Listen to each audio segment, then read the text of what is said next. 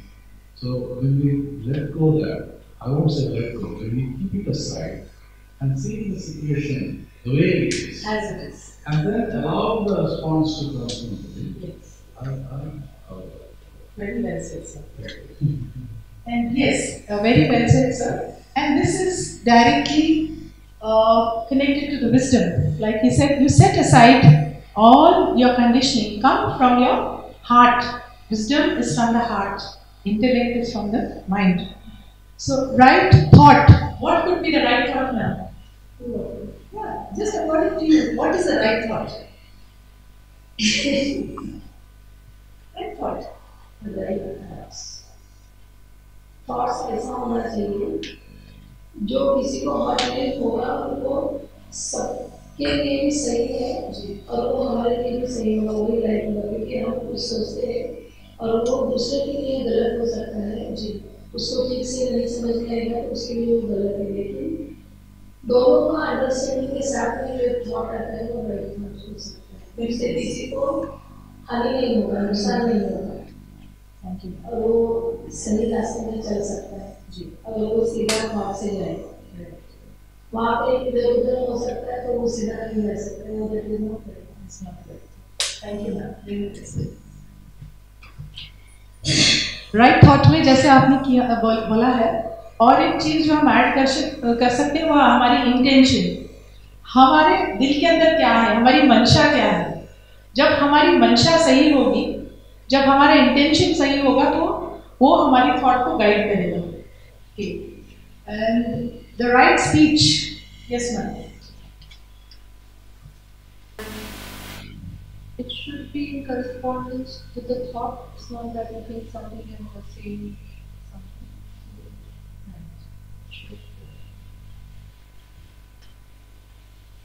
And it should be useful. It should not be. It should not loud. There should be no violence in the speech.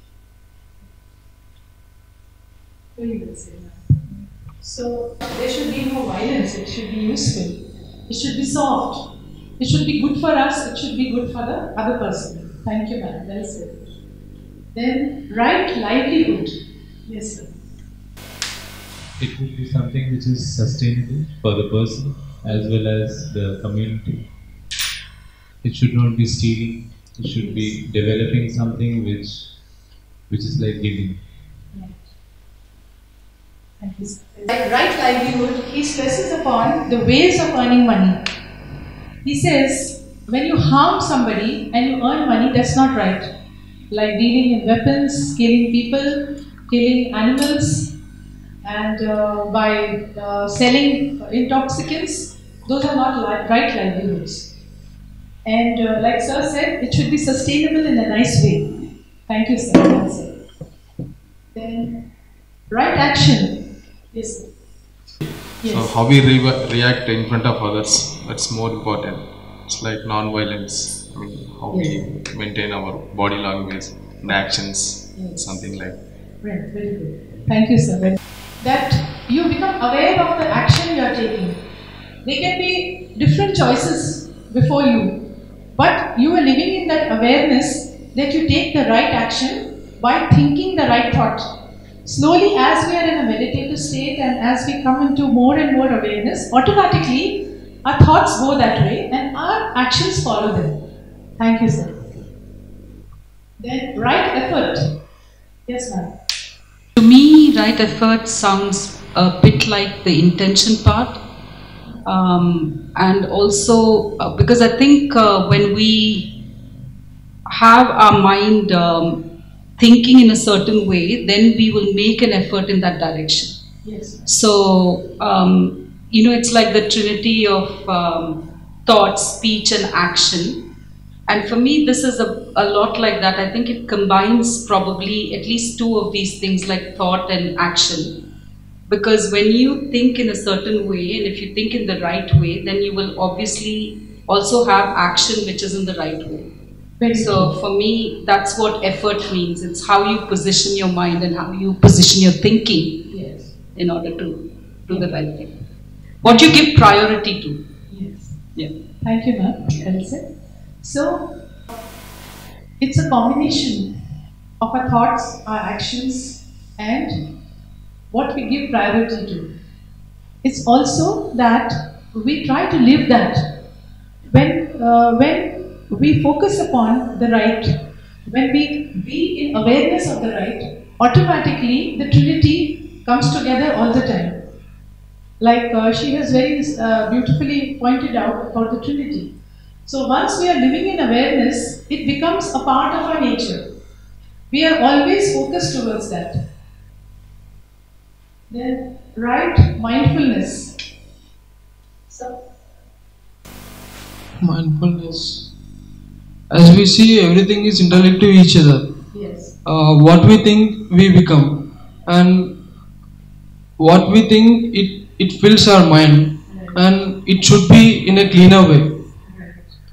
And thoughts leads to speak. And speak leads to actions. And our actions should be action leads to peace, and it should be in a cleaner way. And those thoughts will fill our mind, and it should be right. And with that, we should grow and enlighten. Thank you, sir. That's it. Is cultivated first and foremost by meditation. The more we are in a state of mindfulness meditation, the more we go deeper into this space. So all the things which we have said just now, they all are pointing out to only one thing, the right path. And how do we access the right path is by deep meditation. So, then awareness of the body, awareness of the mind, awareness of the feelings, awareness of our ideas. Yes, sir. Concentration.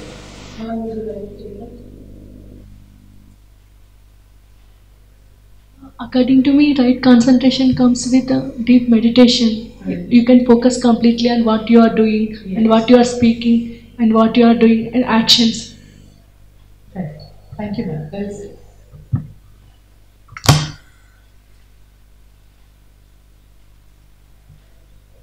So, some more basic truths. Avidya or ignorance leads to samskaras. What we are creating all the time. We keep creating every moment one reality. So, if we are in ignorance, we are creating some more problems, some more baggage for us to carry into our next lifetime or even into this lifetime. So, the more we get out of ignorance, we get into awareness and through meditation. Attachment to the ideas that become a reality. Today you are rich, you have a lot of money, you have a lot of power, and suddenly one day you lose it. So what happens? Misery. Recently, yesterday we got a WhatsApp message. There was a young IT graduate who was doing very well from a very good family, went abroad, married, he had a wonderful job, he was an assistant VP, he had 2 children. Suddenly something happened to his job. He couldn't afford his lifestyle. He couldn't afford his lifestyle, he couldn't afford his running of his home. He started falling in debts. But the misery was so strong that he made a pact with his wife and said he'll commit suicide and he'll shoot her children. So all 4 of them died. They shot each other and they shot the children. So the thing is, Buddha never said don't make money. Did he say anywhere don't make money? No. Right livelihood. Please make money. Please help others. Please donate. Please live well. Even Dr. Newton says, he never says don't make money, be a beggar. Because I remember we were from the first batch of Dr. Newton, and somebody from the group, the Sunday meditation said, why you want to take money? It's all free now. You should take money. Then he said, that was a rented place. I had to pay rent. I have to get material to make these meditations. I have to travel to reach the doctor, and I have to eat. I have to pay my bills. So that's why I take the money. And I take only as much as is required. So that is the right livelihood. So we need to understand that we can have a downfall anytime. We also need to know how to sustain. So when we are so attached to our idea, so attached to what we are, that when we cannot find any other way, then we are lost. At that moment of time, something breaks and finishes us inside. Samskara is anything that is conditioned or compounded. Cycle of birth, death, rebirth happens every moment. It's not only when we die and we are reborn, but we are doing it moment to moment. We are creating a reality. Karma is created by our actions. Conscious or unconscious, that all of us know, so we will not be going into that. Just for your information. These we have finished our skandhas, so we are not going to do again. The three marks of existence, dukkha, as you know, dissatisfaction, physical and mental pain are extreme examples. That he taught that there is nothing perpetual, nothing which will be forever, and that is why he set out to end the suffering. Ahimsa, as you all know, it was when you don't kill, that is ahimsa. It's as simple as that. So we don't have to go into all the history of ahimsa. Don't kill, don't take life. Okay. Nirvana. Extinguishing the three fires of greed, delusion, and hatred. When we can take these away from ourselves, when we can live in awareness, a state of mind where humans can reach. He told everyone all the time, all of you can be Buddhas. I am not the only Buddha. And many of his disciples did attain Buddhahood. And as well as our Dr. Newton Buddha Master. And according to him, this is his last lifetime on earth. And Buddha also knew that was his last lifetime on earth. Of profound spiritual joy without negative emotions and fears. When can we have joy? When we are not too attached to our happiness and when we are not attached too much to the unhappiness. We can take both with equanimity. It's very easy to say, very difficult to do. I'm sure each one of us tries in our own way. Many times we fall. But many times we stand and many times we are able to make the balance. So friends, we are all on the journey and it will come to us. The more we practice, the more we are aware, the more we can live on in the middle path. Someone who has attained enlightenment is filled with compassion for all living beings. We all know that. Has completed the cycles of birth, death. Once you have attained enlightenment, like Buddha has, we are done and we can choose to be in a space where we want. And then those enlightened masters come to the earth sometimes. Again, if they so wish, if they want to change the world consciousness, they do that. Okay. So finally, Buddha at a very old age attained parinibbana, which is used to refer to nirvana. It's a Pali word. And this is the death of the body of someone who's attained nirvana. So, it is what should you say? It is a higher space. A person who dies having attained nirvana. This is about nothing in anika, nothing is permanent. Everything is in a state of flux. And now friends, coming to all of us, are we the same people who walked in here at 8 o'clock? Are we?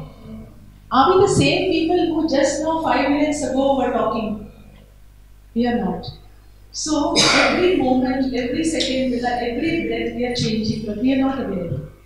And Buddha says to be aware. To be aware for every breath that we take. And know that never we can go back again. We can get the thought, we can get the feeling, we can get the idea, but we can never go back to that moment. That moment is over. And only what is now, as it is. To accept, leaving, setting aside the ego is very important for us. It's not our enemy. But sometimes it needs to take rest, and we need to come from a place of the heart. And then, after coming from the place of the heart, we can align our mind and heart to come to a proper action. Right? The three pure concepts. I vow to cease from evil. I vow to do only good. I vow to do good for others. And also he said, Buddha, you should have great compassion for yourself. If you are judgmental to yourself and you have no compassion, all this is of no use. First of all, you need to be very compassionate to yourself. And this is the last, just on his, before he passed into the lights, he told all the monks over there, behold, O monks, this is my last advice to you.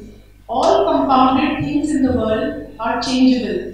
They are not lasting. Work hard to gain your own salvation. And he said, please don't believe me. Whatever I did, 84,000 teachings. Do it. Practice it. If it's good for you, do it. Don't believe it just because the Buddha is saying it. And somebody was wanting to play the flute. May I know who that is? You wanted to play the flute? He did come. So okay, doesn't matter. Just a 2 minutes meditation. Just 2 minutes. We are done. Just 2 minutes of meditation and we'll be done.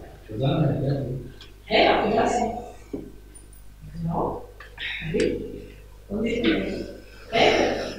Okay, so beautiful. See, this is what is the manifestation.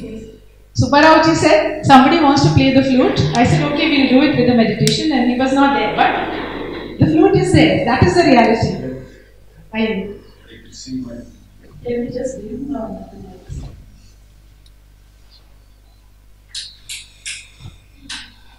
Actually, you want to see that? Just keep that. No. The others we can put up.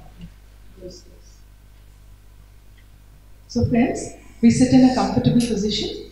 We try, if we are sitting on the chairs, to put our feet on the ground. The reason is, we get grounding, we connect to the Mother Earth, and we make a circuit with our fingers interlaced so that the energy does not dissipate. And as we wait, we will just go make the intention of remembering all that we have experienced today.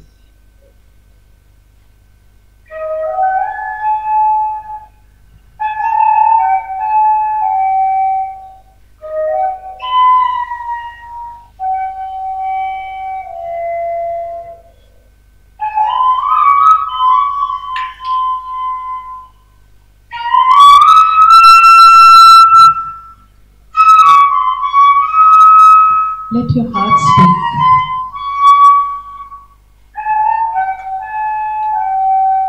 Hear the whisper of your heart.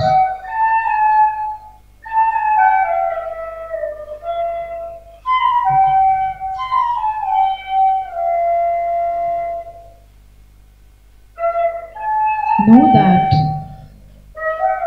everything is changing.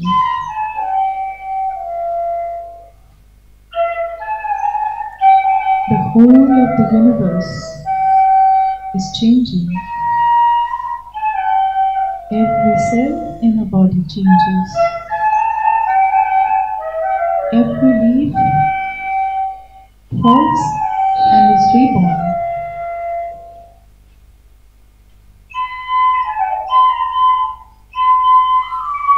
Let us come to a place of awareness. Awareness of who we are. Why are we here?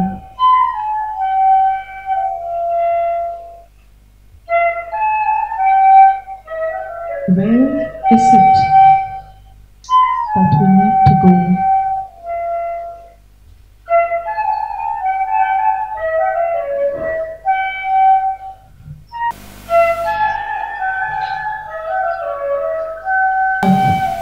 Ask forgiveness. Let us do it now telepathically. Let us give rise to the compassion dwelling in our hearts. Let us give ourselves love. Let us give ourselves non-judgment.